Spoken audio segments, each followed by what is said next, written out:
สบายดีเนาะเดี๋ยวเรามาเบิ่งเนาะวิธีการก่อเตาเนาะเพื่อ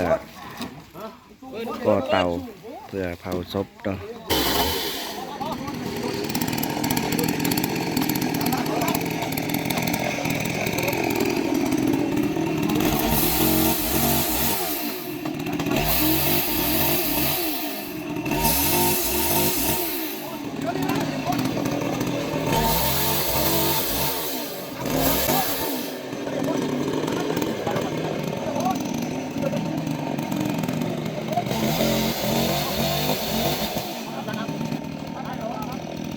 แล้วเนาะก็ถือว่า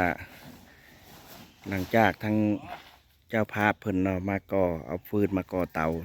เนาะถือว่าสำเร็จแล้วก็เหลือแต่ทีมงานเนาะพวกเฮาเนาะจัดตกแต่งต่อเนาะเพื่อจะได้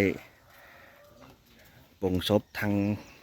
ไม่เท่ากันเนาะบ้านเบิร์นเหนือเนาะเมืองไซบุรีแขวงชนเขตของวันที่2 เดือน 5เนาะมื้อนี้นะตอนนี้ทีมงานกับเฮากำลังจัดแต่งสถานที่เนาะสถานที่ดนและพี่น้องเนาะสิบ่ได้ถ่ายคลิปให้ทั้งพี่น้องได้เบิ่งได้ชมกันเนาะเดี๋ยววันนี้มีโอกาสก็ได้ถ่ายเนาะเพื่อกับบ่ค่อยได้ถ่ายนะเพราะว่าบ่ค่อยสบายแน่เนาะก็เลยบ่ได้เวลาถ่ายให้ทั้งพี่น้องได้เบิ่งได้ชมกันเนาะ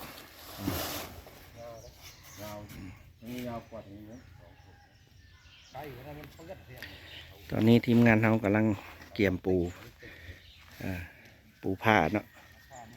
ปูผ้าเพื่อเกี่ยมตอนหับไปทั้งยันติพี่น้องผู้ที่สูญเสียนั้นเนาะมาประชุมเพลิงเนาะเอาทางทีมงานก็เลยจัดเกี่ยมสถานที่เนาะไว้ให้ทั้งคณะเจ้าภาพเพิ่นเนาะหรือว่าแขกผู้ที่มาร่วมงานชาปนกิจศพของไม่เท่ากันมื้อนี้เนาะจะได้เป็นเกียรติเนาะเพื่อให้เจ้าภาพเนาะตอนนี้เรากำลังปูหญ้าเนาะเพื่อให้สวยสดงดงามเนาะให้เป็นเบิ่งหลายซิกแซกในพี่น้องเนาะตัวนั้นมันมี2 เต่าเนาะที่เหลือนี่เต่า1ตัวพุ้นเต่าที่2เราก็เอาแต่เฉพาะเต่าตัวนี้ก็ถือว่างานตกแต่งเขาก็ถือว่าสำเร็จเนาะปูผ้าปูยังเรียบร้อยเนาะรอแต่ช่วงบ่ายๆเนาะเกิดศพออกมาเนาะตอนนี้ทีมงานเขาปูกำลังกางเต็นท์เนาะกางเต็นท์อยู่เนาะสีได้ประมาณนี้เนาะ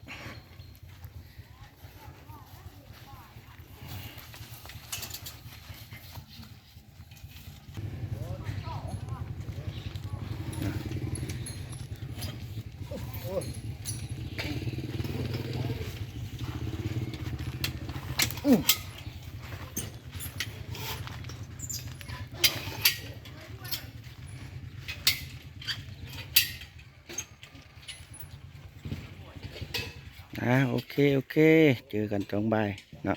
เกินศพออก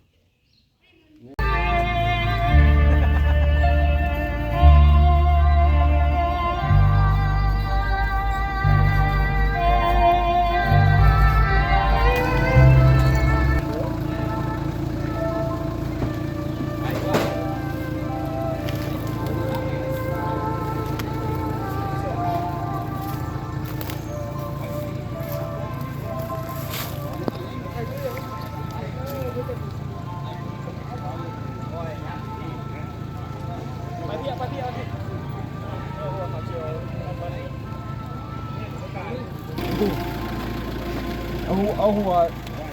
โอ้ยเกียบเกินหัวเนี่ยเตะขี่เนื้อทั้งตีนนั่น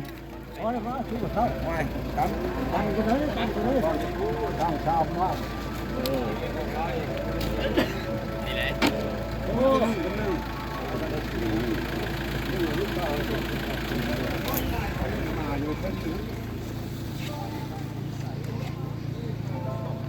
พอดีแล้วพอดีแล้วแบบไม่กล้าพอดีแล้ว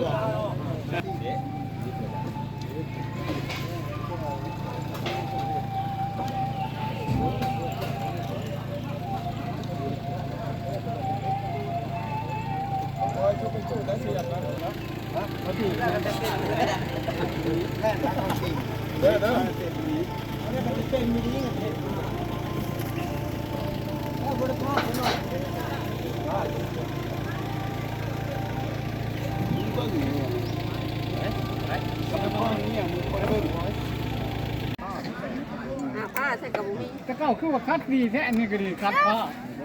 เงี้ยเงี้ยเงี้ยตะเก้า มีบทการบังกระบุมีซ้ำหกผ้าก็ได้กระตากก็ได้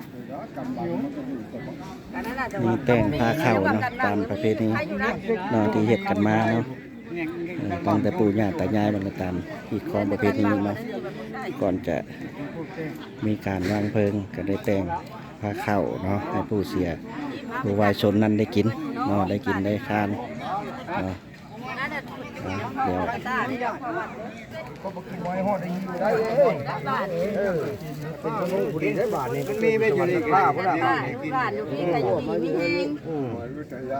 มาต้องมาถามได้บาทนี่ได้ มาถามกินเด้อบัดนี้แล้วทั้งไผ่ทั้งมันเด้อมีแต่ถ้วยช่องใบหมดแล้วสิบเจ้ากระโตกแล้วโอ้เด้อกระตาก เอาอย่างมา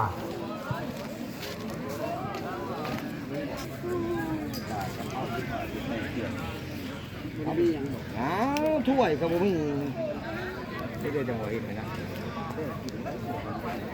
เอาไปได้กันดีเนาะปัจโยสหตัสสะปัจโยทายามัญญาปัจโยอิทายาปัจโยอิทายาปัจโยทายาปัจโยมัจจปัจโยสัพพะสัพปัจโยอิปะสัพปัจโยอาทิ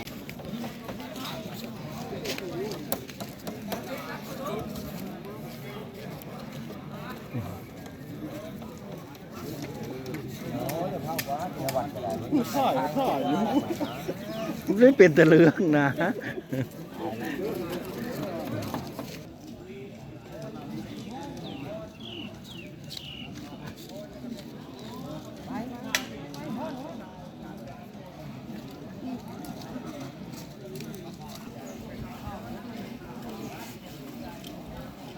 เอาไปพากันไปพากันไปคือเอาก็ได้แล้วก็ขึ้นมาพลังบนเก่านี่ ถ้าประธานเป็นแถวก็ไปขาก็ได้โอ้ยตัวเทศจะบอกพอ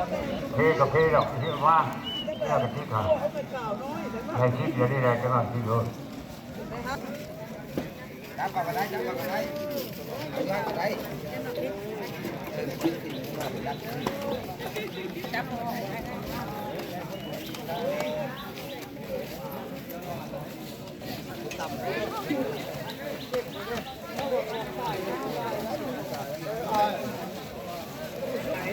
โอ้ยถ่ายเรื่อยๆที่ได้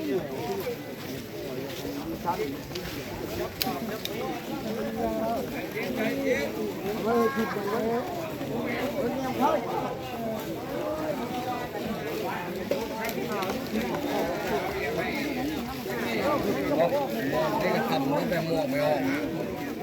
แต่ที่ได้ตำจะหมวกไม่ออกมาเลยไงอยู่อย่างไรผล ฝนที่ตกได้ อยู่เริ่มบุได้ ปีแห้งจะโปะโปะ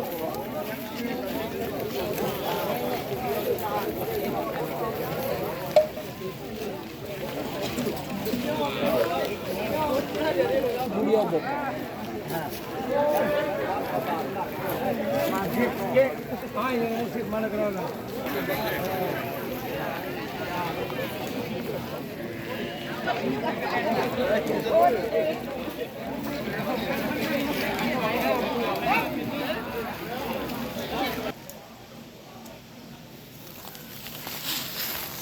้ำอ้อมเริ่มมันจะดังหน่อยหนึง